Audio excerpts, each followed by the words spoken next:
My takeaways from this conference over the last few days have been numerous. I think one of the key standouts for me has been that air pollution is an issue which affects all of us unequally, and yet we're still very thinking in silos, and we really need to break out of those silos and cross-collaborate. So to reach the WHO commitments for 2040, we really need to work together, collaborate, and be very conscious and aware that this is an unequal issue and that we need to concentrate our efforts on the countries and the populations that need the help most. La experiencia en esta conferencia ha sido muy interesante para nosotros los jóvenes que estamos realizando investigación en calidad del aire y salud pública, porque tuvimos esta interacción con diferentes tomadores de decisiones, con algunos actores sociales, y desde luego conocimos cuáles serán los compromisos para que podamos contribuir a reducir el problema como lo es la contaminación del aire y sus efectos en la salud pública. Para mí ha sido muy gratificante poder ser parte del taller de líderes emergentes que estamos trabajando este tema porque tenemos un gran compromiso hacia las propuestas que vamos a llevar a cabo y hacia la investigación para que podamos pasar de la teoría a la acción, podamos fomentar la educación para la salud, podamos ser parte de políticas públicas y esperamos ser parte de este cambio que se desea realizar en torno a la contaminación del aire y la salud pública. I think the biggest takeaways is that we need so much more work on agriculture and waste management and other studied areas. I think we still do need a lot of data, so I would love to see the conversation continue. I've met so many exciting people and heard so many exciting things, and there's been such a feeling of hope that it's been great. Commitments from Mongolia were like really exciting. Most excitingly for me was mandating air pollution training for their healthcare workers, and then having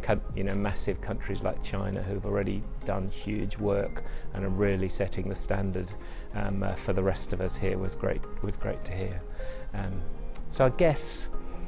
uncertain of the future is probably the emotion I'm leaving the conference with. I'm really glad I came because I've learned so much, and hopefully I've spread the word about how Ride for Their Lives work. One thing that is very, very key from the Emerging Leaders Conference and discussions since the conference started, we really need to really put together our message, even as we try to address the community, try to interact with different stakeholders. How we communicate our findings, scientific findings, is very key. It is something that will help us drive home the message to our communities around the world, and this will help us even to bring more people on board in trying to fight this menace on air pollution.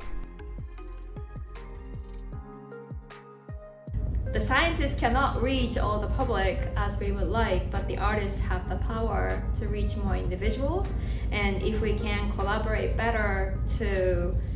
get to the people and then